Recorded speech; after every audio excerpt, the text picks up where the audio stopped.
MP পদপ্রার্থী, সংসদ পদপ্রার্থী, ওনার সাথে গানম্যান আছে স্যার। আমি তারেক জিয়ার প্রতিদ্বন্দ্বী ডাক্তার এস এম খালেদুজ্জামান বলেন স্যার, ওই যে বলেন তারেক জিয়ার প্রতিদ্বন্দ্বী 17 আসনে স্যার ওইটাই উনাকে বললাম স্যার, উনি আমার সাথে কথা বলে দেন। আচ্ছা স্যার একটু কথা। হ্যালো, আসসালামু আলাইকুম। আমি doctor S M Khaleduzzaman, Dhaka 17 আসনের জামায়াত ইসলামিক। না, কিন্তু আপনারা তো তারেক জিয়ার জন্য জিব্বা দিয়ে রাস্তা পরিষ্কার করে ফেলতেছেন, তাহলে আমাকে কেন দিবেন না? Why not? আপনি শোনেন, আপনার নাম কি বললেন? আপনি দেশটাকে পরিকল্পিতভাবে আমাদের মধ্যে এটা কেওয়াস সৃষ্টি করতেছেন আপনারা। নো নো নো নো, কেন নয়? আপনারা দেশটাকে ধ্বংসের দিকে নিয়ে যাচ্ছেন এবং কিছু অফিসার নিজেদের ব্যক্তি স্বার্থ হাসিলের জন্য আমাদের সুপরিকল্পিতভাবে 5ই আগস্টের পরে আমাদের দেশটাকে আপনারা ধ্বংস করতেছেন, আমাদের দেশটাকে পুরো ধ্বংসের দিকে নিয়ে যাচ্ছেন আপনারা। আমি সেনা প্রধানের কাছে এটা কমপ্লেইন করতে চাই। আপনাদের অফিসারের সঙ্গে আমি কথা বলতে চাই। স্যার বডি ক্যামেরা অন আছে স্যার। আমাদেরকে নিরাপত্তা দিচ্ছে, আমাদেরকে নির্বাচন কমিশন থেকে নিরাপত্তার জন্য দিচ্ছে গানম্যান, আবার আপনি আমাকে যাইতে দেবেন না কেন? স্যার আসসালামু আলাইকুম স্যার। অত্যন্ত সুপরিকল্পিতভাবে আমাদের দেশটাকে ধ্বংস করা হচ্ছে, খুবই পরিকল্পিতভাবে। স্যার বলছি স্যার। স্যার আমরা এটা নির্বাচন কমিশনকে জানাতে। স্যার আসসালামু আলাইকুম। ভিডিও করো, আমাদের গাড়িতে আটকে তোমরা ভিডিও করো, এটা ভিডিও করো যে আমাদের গাড়িতে এখানে। স্যার সরি স্যার, এখানে ক্যামেরাম্যান ভিডিও করা যাবে না স্যার। আপনারা তো ভিডিও করছেন কেন? আমরা তো অধিকার আছে স্যার। কেন করবেন?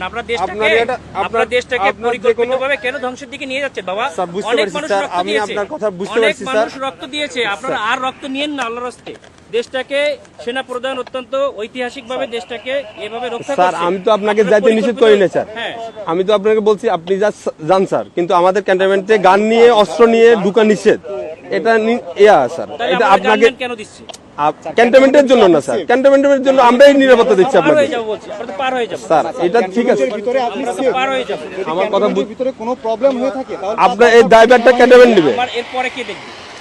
এরপর স্যার আপনি ওই ক্যান্টনমেন্ট পার হওয়ার পরে আপনার গানম্যান থাকবে স্যার। আমার এখান থেকে গানম্যানের ভিতরে আমি থাকবে না, তখন আপনার দল দিয়ে পিটাইবেন আর আপনারা অন্য দল দিয়ে পিটাই আপনাদের দেখবেন। ক্যান্টনমেন্টের ভিতরে তারেক জিয়ার সঙ্গে তো আপনারা হাজার হাজার লোক নিয়ে যাচ্ছেন, কেন নিয়ে যাচ্ছেন স্যার? এটা এখন আমি আপনাকে জবাবটা আমি দিতে পারতেছি না। আপনার যদি আপনি যদি কোনো সমস্যা প্রশাসনের লোক আপনাকে জবাব স্যার দিতে বুঝতে আপনার আমাদের যদি কোনো ইয়া থাকে, আপনার যদি কোনো কমপ্লেইন থাকে, আপনি তো স্যার বললেন যে আমাদের স্যারের সাথে কথা বলবেন, আপনি কথা বলেন স্যার। আমি তো আপনার ওই ইয়াটা দিতে পারবো না, আমরা পারবো না। এটা অসহায়ত্ব প্রকাশ কেন স্যার? এটা তো আমার যেটা নিয়ম স্যার, রুলস আপনারা পরিকল্পিতভাবে দ্বিচারিতা কেন করবেন স্যার?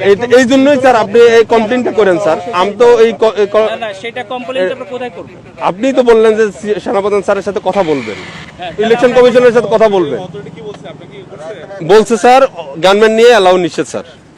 আপনার যেতে গেলে এমনিতে আমার কাছে সহযোগিতা করতে হবে স্যার। একটু সহযোগিতা করেন স্যার প্লিজ। না সহযোগিতা না, আপনারা অত্যন্ত পরিকল্পিতভাবে দেশটাকে ধ্বংস করছেন, দেশটাকে রক্ষার দায়িত্ব আপনাদের স্যার। আমরা তো পরিকল্পিতভাবে দেশটাকে ধ্বংসের দিকে নিয়ে যাচ্ছে, বুঝতে পারছি স্যার। এটা তো সুন্দরভাবে আমাদের দেশটাকে একটা কেওয়াস সৃষ্টি করতে যাচ্ছে একটা এজেন্ট হিসেবে, একটা পরিকল্পিত স্যার। ক্যান্টনমেন্টে আপনি হয়তোবা জানেন কিনা জানি না, ক্যান্টনমেন্টে এই যে এই রুলস গুলা আপনাকে ফলো করতে হবে স্যার।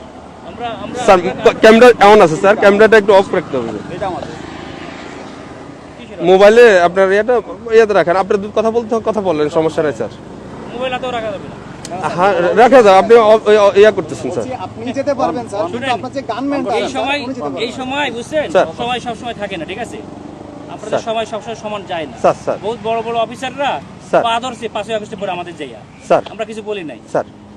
আমরা এরকম কুকুরের মতো পাছাটা হই নাই স্যার, ঠিক আছে স্যার। আমরা এখন গোলামির না আপনারা তো গোলাম হয়ে গেছেন, আপনারা অলরেডি গোলাম হয়ে গেছেন, দেশটাকে বিক্রি করে দিয়েছেন একটা দলের কাছে, দেশটাকে পরিকল্পিতভাবে গোলাম হয়ে গেছে। আমরা এখন কোথায় কমপ্লেইন করব বলেন স্যার? আপনি আমি অস্ত্র স্যার দেই ওই পাশে যে আমরা আপনাদের পিটানি খাবো আমি কেন? আপনারা আমরা পিটাবে আমাদেরকে কেন? জগন্নাথে মারামারি করতেছে আপনাদের গাড়ির সামনে ঠেকাইছেন স্যার। এটা তো আমাদের তো বাইরের এরিয়া, এটা সিভিল এরিয়া, এটা তো সিভিল এরিয়া। কি করবো তাহলে? আমার গাড়ি নিয়ে এখন ব্যাক করে দেন, আমি ব্যাক করে চলে যাই স্যার। ঠিক আছে স্যার।